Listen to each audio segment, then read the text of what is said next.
जय माँ दुर्गा दर्शकों, मैं रूपाली शास्त्री आप सबका स्वागत करती हूँ अपने चैनल में। आज हम आपको बताएंगे कि किन पितरों की गति होने के बाद भी उनकी आत्मा भटकती रहती है, किन पितरों को शांति नहीं मिल पाती, किन पितरों को मोक्ष प्राप्त नहीं हो पाता, किन पितरों की उम्र पूरी नहीं होने पर गति सफल होती है। हम लोग मृत्यु के बाद पूरी श्रद्धा से और नियमों से अपने मृत हुए परिजनों की गति, तर्पण, पिंडदान आदि सब कर्म कांड करते हैं पूरी विधि विधान से, मगर फिर भी कोई बार हमें कष्ट मिलते रहते हैं। यह कष्ट हमें बिन वजह ही मिलते हैं, मगर इन कष्टों को हमें मिटाने के लिए कुछ उपाय जरूर करने चाहिए, क्योंकि हमारे कुछ पूर्वज ऐसे होते हैं जो ना चाहते हुए भी अशांत रहते हैं। उनको मुक्ति और मोक्ष की प्राप्ति नहीं होती, जिसकी वजह से हमें कष्ट मिलते हैं। आइए अब आपको बताते हैं कि किन पितरों की गति नहीं हो पाती, जिनकी वजह से हमें भी कष्ट भोगने बढ़ते हैं। शास्त्रों के अनुसार मृत्यु के बाद आत्मा 3 तरह से चलती है: ऊर्ध्व, स्थिर और अधोगति। अगर आत्मा गति अवस्था में है तो उसे मृत्यु के बाद विशेष लोक में स्थान प्राप्त होता है। वही अगर आत्मा अगति अवस्था में है तो उसे मोक्ष की प्राप्ति नहीं हो पाती। बुरे कर्म करने वालों को अधोगति मिलती है। पितृपक्ष में अयाम देव की पूजा करने से और उनकी कथा सुनने की मान्यता है। ऐसा करने से पितरों को मोक्ष की प्राप्ति होती है।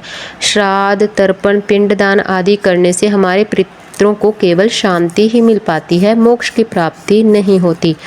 आइए अब आपको बताते हैं कि किन लोगों की गति नहीं हो पाती जब तक उनकी उम्र या भटकना खत्म नहीं होती है। जिन लोगों की अकाल मृत्यु हो जाती है उन लोगों की कर्म कांड करने के बाद भी गति नहीं हो पाती। उनकी आत्माएं आकाश और धरती लोक के बीच में ही चक्कर काटती रहती हैं, क्योंकि उनकी मृत्यु अचानक से हो जाती है। उनका ख्याल प्रभु की तरफ ना जाकर संसार में होता है। दुर्घटना के वक्त वह व्यक्ति अपने परिवार के बारे में या कुछ अन्य सोच रहा होता है। उसका नाता मृत्यु के बाद भी संसार में बना रहता है। उनकी मृत्यु में उनका शेष जीवन जो बचा होता है, वह समय जब तक पूर्ण ना हो जाए तब तक वह व्यक्ति किसी और जून को प्राप्त नहीं कर सकता।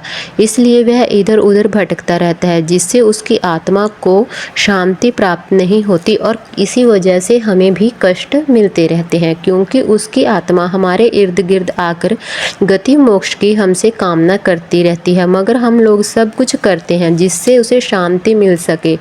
उसे मोक्ष के लिए हम कुछ कार्य नहीं करते हैं, मगर हम अकाल मृत्यु वाले परिजनों के लिए दान, पुण्य, तर्पण, श्राद्ध आदि के अलावा उनके लिए पाठ पूजा पर अधिक ध्यान दें तो उनको शांति के साथ मोक्ष का मार्ग भी दिखाई देता है। हमारे पाठ पूजा करने से आत्मा को शांति मिलती है और वह स्थिर होकर हमारे इर्द गिर्द घूमना बंद करती है और उसे पुनर्जन्म लेने का मार्ग मिलता है। वह व्यक्ति पुनर्जन्म लेकर अपनी आयु और इच्छाओं की पूर्ति करता है, और अगर वह अपने पुनर्जन्म में अच्छे कर्म करता है तो उसे मोक्ष की प्राप्ति होती है, वरना फिर से उसे धरती लोक पर आना पड़ता है। अब बताते हैं कुछ ऐसे लोगों के बारे में जिनकी मृत्यु सही समय पर और सामान्य रूप से होती है, मगर उनकी आत्मा भी भटकती रहती है। जो लोग जीवन भर छल कपट करके धन कमाते हैं, अहंकार भरा जीवन व्यतीत करते हैं, दुष्कर्म करते हैं, मृत्यु के समय भी भगवान को याद नहीं करते और मोह माया में लगे रहते हैं, अपने जीवन के अंतिम समय तक संसार की मोह माया नहीं छोड़ते, ऐसे व्यक्तियों को भी गति प्राप्त नहीं होती है। उनकी आत्माएं भी बीच में ही भटकती रहती हैं। उन लोगों के लिए किया गया कर्म कांड भी निस्वार्थ जाता है, वह भी कभी तृप्त नहीं हो पाते। मृत्यु के बाद भी वह अपने परिवार के इर्द गिर्द घूमकर उन्हें कष्ट देते रहते हैं। ऐसे व्यक्तियों के लिए भी पाठ पूजा ही करवाएं और उनको शांति मिल सके। ऐसे लोगों भी पुनर्जन्म लेकर धरती पर आते हैं, मगर वह लोग धरती पर पशु पक्षी या तुच्छ प्राणी के रूप में आकर कष्ट भोगते हुए भगवान को याद करते हैं, जिसके बाद जब वह मृत्यु लोक वापस जाते हैं तो उनको मोक्ष की प्राप्ति होती है। इसलिए हमारी मृत्यु के बाद हमारे परिजनों द्वारा किया गया कर्म कांड हमें शांति प्रदान कर सकता है, मोक्ष की प्राप्ति बहुत मुश्किल से होती है। मृत्यु के बाद मोक्ष की प्राप्ति के लिए हमें हमेशा सत्य कर्म करने चाहिए।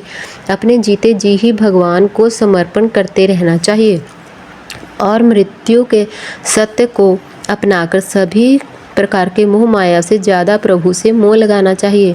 हम जैसे कर्म करेंगे हमें वैसा ही फल मिलेगा। अगर हमें लगे कि हमारे घर में किसी व्यक्ति की मृत्यु नज़दीक है, जैसे हमारे बुजुर्ग दादा परदादा होते हैं, तो हमें घर में रोजाना गीता का पाठ करना चाहिए। हनुमान चालीसा, गायत्री मंत्र जैसे पाठों को जरूर करना चाहिए ताकि उन्हें मृत्यु के बाद मोक्ष का मार्ग मिल सके। ऐसे में हमें खुद भी संसार मोह माया का त्याग करना चाहिए। भगवान का नाम ही हमारे लिए दोनों लोक में काम आता है, जीवन के साथ भी और जीवन के बाद भी।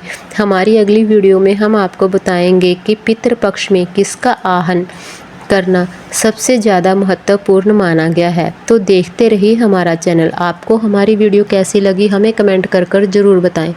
जिन लोगों ने अभी तक हमारा चैनल सब्सक्राइब नहीं किया, कृपया वो चैनल को सब्सक्राइब कर लें, लाइक कर लें, कमेंट कर लें और शेयर कर लें। जय माँ दुर्गा।